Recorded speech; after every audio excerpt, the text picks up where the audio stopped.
Minsan magigising ka ng 2 a.m. then you would ask yourself, did I make the right choice? Tama ba yung desisyon ko? Tama ba na nag-resign ako? Tama ba na ito yung pinili ko? Tama ba na sinagot ko siya? Huy, tama ba na nag-solo living ako? Tama ba na ginastusan ko tong bagay na to? Tama ba na nag-let go ako? In our trentahin era, sobrang exposed tayo to choices. Ito yung era na talagang kailangan mong pumili, pe. Kailangan mong mag-decide whether you will go this way or this way. And gets kita if sometimes naka-question mo, tama ba yung desisyon ko? But most of the time, we're not really questioning the choice. But it's really more of, do I trust myself enough to own that choice? Kaya ko ba siyang panindigan? Kung pagod ka ng maghabol sa life, ako rin. Welcome to the Trentahin Podcast. Stop chasing and start choosing. Yan ang mantra natin dito. Kaya naman, let's go! Simulan na natin to. Pwedeng nakatulala ka lang habang nakikinig. Welcome to episode 14 of the Trentahin Podcast. Maraming salamat for being here. And ang topic natin for today is, did I make the right choice? Teka, meron bang right and wrong choice? That's something na I wanna debunk as early on. I don't wanna put label on choices. Kasi naniniwala ako wala namang bad or right choices. Meron lang effective and ineffective choice. Kasi naniniwala ako that choice is a gift. So we don't have to antagonize our choice because the moment na pumili tayo, yun na yun eh. It's the best way we know how. During the time na maybe yun lang yung available resources na meron tayo. Or maybe yun lang yung alam natin to survive that moment, to survive that scenario. That's why we made that choice. And I know for some of you, nagkakaroon ng second guessing if tama ba na ito yung pinili ko? Tama ba na ito yung direksyon na tinahak ko? Or tama ba na ito yung mga taong inalaw kong pumasok sa buhay ko or yung mga taong inalaw kong mawala na sa buhay ko? And majority of the time after we made the choice, sometimes meron tayong mga what ifs or mga second guessing na what if I choose differently? What if iba yung pinili ko? Or ibang direction yung tinahak ko? Laging merong what if eh. Laging merong some sort of regret or some sort of imagining the alternative choice. Ako every time I made the choice and if may nangyari na, whether feeling ko nakagbuti yun sa akin or nakasama yun sa akin. Ang lagi kong sinasabi sa sarili ko ay, it is what it is. Yun na yun, te. Wala na tayong magagawa. Let's say, pag may na-order ka, tapos napindot mo na, tapos biglang accidentally mong na-order or na-add to cart. Accidentally na-add to cart. Parang for me, it is what it is. Yun na yun. Nangyari na. Ibig sabihin, it's meant to happen. Or let's say, nakapag-send ka ng message dun sa tao na yun. Or may nasabi ka dun sa tao. Naniniwala talaga ako na kapag nangyari siya, ibig sabihin, dapat siyang mangyari. Whether it's something na painful or something na joyful. May nabasa ako, magkaiba raw ang pain and suffering. Kasi yung pain, inevitable naman siya talaga sa life. Ibig sabihin, if there are things na nangyari na painful, minsan wala tayong control dun eh. Especially if yung cause ng pain is external factor. Pero yung suffering daw, nangyayari siya kapag niresist mo yung pain. Ibig sabihin, when you experience pain that is outside your control, and then niresist mo na, dapat hindi ko to nararamdaman. Dapat hindi ko to na-experience. So, nagsasuffer ka if nire-resist mo yung pain. And the more you let go of that resistance, of that what if wala itong pain na to, bakit ko to nararanasan, the more you let go of that questioning of that pain, the more na hindi ka nagsasuffer. And when you start embracing na, okay, part of life ang pain, then you just experience pain, but you did not suffer. And it's the same thing with this. No? Every time you made a choice, or every time you make a choice, kapag nangyari na, ibig sabihin, panindigan mo na. Or kung feeling mo hindi effective yung naging choice mo kahapon or for the past months, then you can allow yourself to create better choice. Maybe tomorrow or for the coming months or for the next opportunity na dadating. As long as dadalin mo yung learnings and lessons na nakuha mo from that ineffective choice to a new and better choice. Give grace to your past self or to yourself. Be kind to you. Because the truth is, you're just doing the best way you know how. Yun lang din yung alam mo that time. And you can also use this kind of mindset not just to yourself but to the people na feeling mo, bakit nila piniling gawin yon? Bakit nila piniling saktan ako? Bakit nila piniling gawin yon sa akin or sa pamilya ko or sa career ko? Maybe yun lang din yung alam nila at that moment. And if feeling mo yung choice nila affects your peace, if feeling mo yung choice nila nakakasira na sa mental health mo or sa kapayapaan mo, then you can create a choice for yourself to stop experiencing that pain from them. So kung yun yung choice nila, then alam mo sa sarili mo na meron ka ring choice to maybe protect your peace or to maybe cut the suffering or the pain that you're experiencing from that people, from that person, or from that environment. Sobrang hirap nito lalo na kapag nag-let go ka ng isang bagay na alam mong nakasanayan mo na. Let's say for example, no, if meron kang career or meron kang trabaho that provides you well financially, pero alam mong nadidrain na yung mental health mo, nadidrain na yung peace of mind mo, ang hirap nitong i-let go kasi alam mong merong sense of security financially, pero alam mong yung kaluluwa mo or yung ano ba, yung pagkatao mo, feeling mo nauubos ka na. So parang ang hirap mag-create ng balance between will I go for this security or will I allow myself to be happy and truly live? And then when you, let's say, make a choice na okay, i-let go ko na yung financial security so that I can create peace and harmony in my life.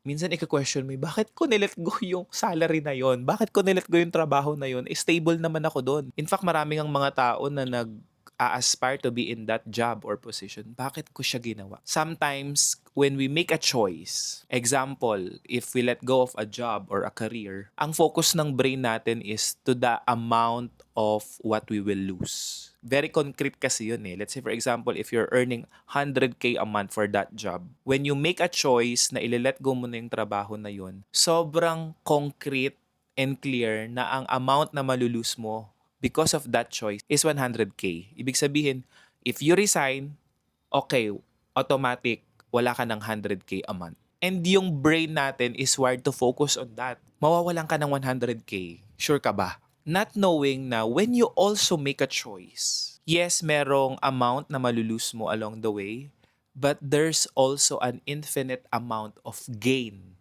after you let go of that 100K. And alam nyo kung bakit mas nagiging mahirap siya? Because yung amount of gain, wala siyang concrete amount. Magkano? Wala siyang parang clarity na, sige, nilet go ko tong 100K. Ano yung sinasabi mong limitless amount of gain? Ang hirap because unknown yung amount of gain eh. Hindi mo alam na maybe after letting go of that 100K, the next job will offer you 200K, 300K, or even inspire you to start a business that can give you millions a month. That's why gets kita kung minsan you regret the choice or sometimes you question your decision na bakit ko ba siya nilet go? Especially if nasa era ka na, andun ka pa sa figuring things out, andun ka pa sa phase na ano yung kapalit nung nilet go ko? Ano yung kapalit nung pinakawalan ko? And sometimes, na-experience natin to kapag nasa waiting season tayo eh. Hindi lang sa career ha, even sa relationship. Kapag nakipag-break ka, or kapag nilet go mo tong relationship na to, whether it's friendship or romantic relationship or even sa family, minsan you question, andyan na siya eh, nabibigyan na niya ako ng comfort, kahit papaano okay naman yung nare-receive kong pagmamahal. Although, I know na hindi kami aligned or I know na toxic na kami sa isa't isa, pero at least meron. Pero bakit ko pa nilet go? Makakahanap ba ako ng someone better?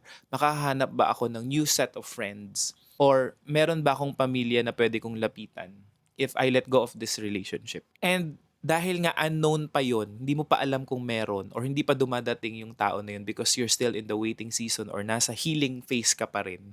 Sometimes it's hard to validate the choice eh. Kasi hindi pa siya nagme-make sense. Pag hindi mo pa na-meet yung new person, hindi mo pa marirealize na, kaya ko na-let go tong tao na to. It's me giving myself enough space to welcome new people or new friends, new family into my life. Pinakamahirap lagi kapag nasa healing stage or nasa gitna ka. Yung hindi pa nagme-make sense lahat. Yung dinadoubt mo pa yung sarili mo kung tama ba siya. And emotional healing is intrinsic. Ibig sabihin, hindi mo siya physically, tangibly makikita, mararamdaman kung may nangyayari na ba. So that's why it's really normal for you to question, did I make the right choice? Tama ba yung decision ko? That's why a lot of people nagkakaroon sila ng tendency to go back to the old choice or parang babawiin na nila na it's either they go back to that same person, they go back to that same toxic job, or instead na magpatuloy sila dun sa unknown na nakakatakot, sige balik na lang ako dun sa comfort ko ulit or dun sa safety net ko ulit. Kasi not everyone is courageous enough to keep going. And I can't blame you guys because mahirap talaga to walk in the dark. Mahirap talaga to cross the tunnel. Lalo na kapag feeling mo mag-isa ka lang na naglalakad or mag-isa ka lang na nakaka-experience niyan. But ako, I always believe na you just have to keep showing up. And showing up comes with trust. And trust comes with responsibility. So, ibig sabihin, it's not enough na you just trust your choice. Kailangan you own it. Ibig sabihin, kapag nag-let go ka ng isang bagay, dapat panindigan mo yun. Dapat trabahuhin mo rin siya at some point. Take responsibility of it. Own your choice. So, if nilet go mo itong tao na to romantically, then own the healing part. Own the making yourself better part. Own that journey of taking care of you, of not allowing your happiness na fully dependent sa ibang tao. I-own mo yung yung power mo. Bring the power back to yourself so that hindi ka na magre-regress, hindi ka na babalik doon sa old pattern mo or old behavior mo. And in fact, make yourself better. Allow yourself to improve. Build a life that you truly want because when you start doing so, you will really attract the kind of person na mamamatch yung new version of you na binild mo. Same thing with career. Kapag nag-let go ka ng, let's say, 9 to 5 job and you start pursuing maybe freelance work or yung passion mo, then go all into that. As in, be obsessed enough na alam mong there's no going back anymore to that 9 to 5. Mas maging matapang ka to own that na pinili mo na to, papanindigan ko to at hindi ako papayag na hindi ito mag-work. Kasi naniniwala ako, people do not fail, people just quit. Wala naman nagfe-fail. Marami lang nagki-quit. And hindi ko rin kayo masisi kapag nag-quit na kayo because for some of you, you really need to survive. Kailangan nyo rin ng pera, pang buhay sa pamilya. Pero letting go of an opportunity, letting go of maybe that choice for now doesn't mean that it will not work out later. So kung nag-quit ka at some point or feeling mo, kinailangan mo munang bumalik ulit doon sa nagpo-provide sa'yo ng comfort or ng financial resources, okay lang yon because letting go doesn't mean that it will not work out later. Pwedeng ginawa mo muna ulit yung choice na yon para mas maka-move forward ka. As long as hindi mo pinapakawalan yung vision na yon for yourself, as long as hindi mo sinusukuan na you can still live up to that dream, you can still live up to that choice. And for now, dinedelay mo lang siya because you just need to survive as of this moment. And the fact that you are feeling uncomfortable or feeling this feeling of questioning, did I make the right choice? That means you're taking risk.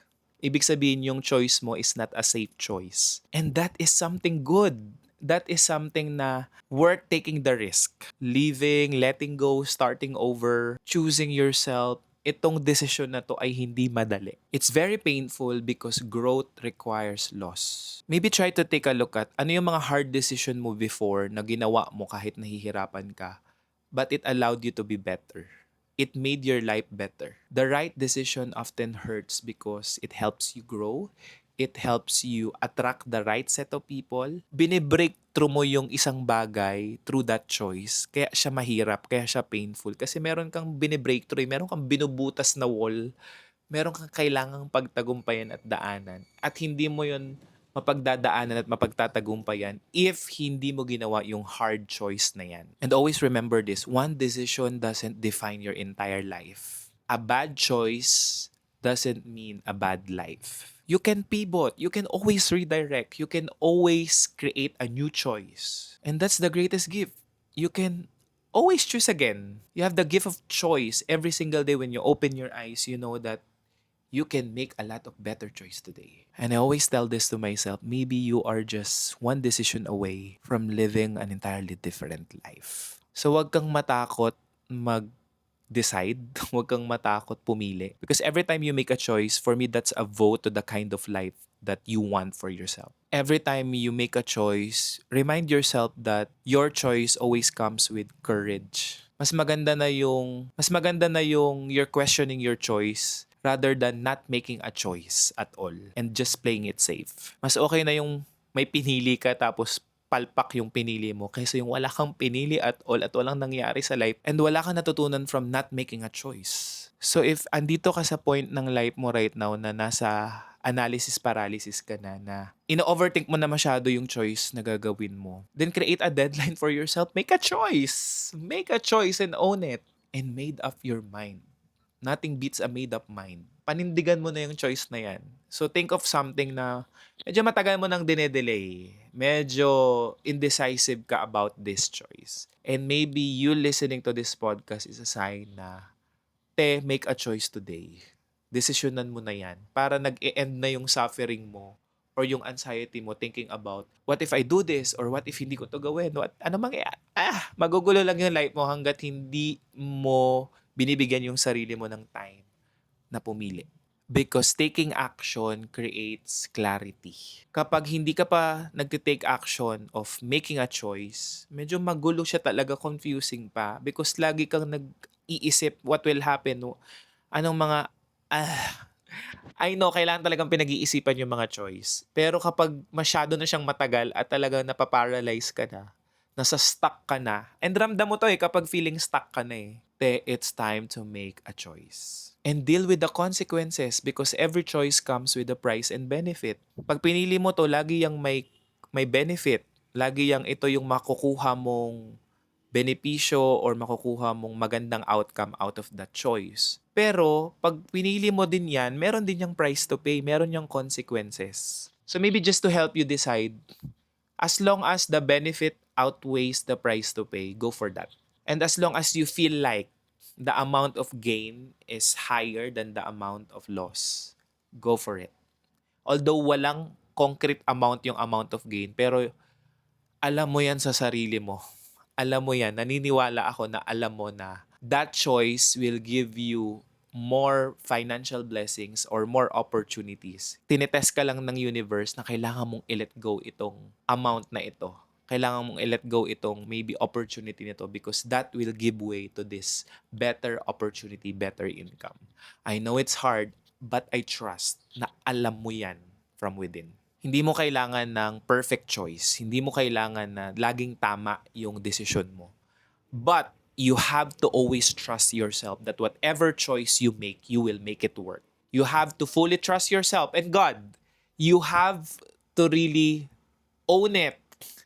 Na pinili ko to, papanindigan ko to, and I trust myself enough that it is what it is, and I am exactly where I need to be. And every choice comes with learning. For sure, kung hindi man mag-work yung choice na yan, may matututunan ka dyan, and that can make you a better person. Just trust yourself enough and trust God enough na hindi niya ibibigay yung opportunity, hindi niya ibibigay yung choice na yan sa'yo kung wala kang capacity to handle it. Again, mas tapangan mo pa. Because naniniwala ako na in our trentahin era, ito na yung season na afford na nating mas maging matapang.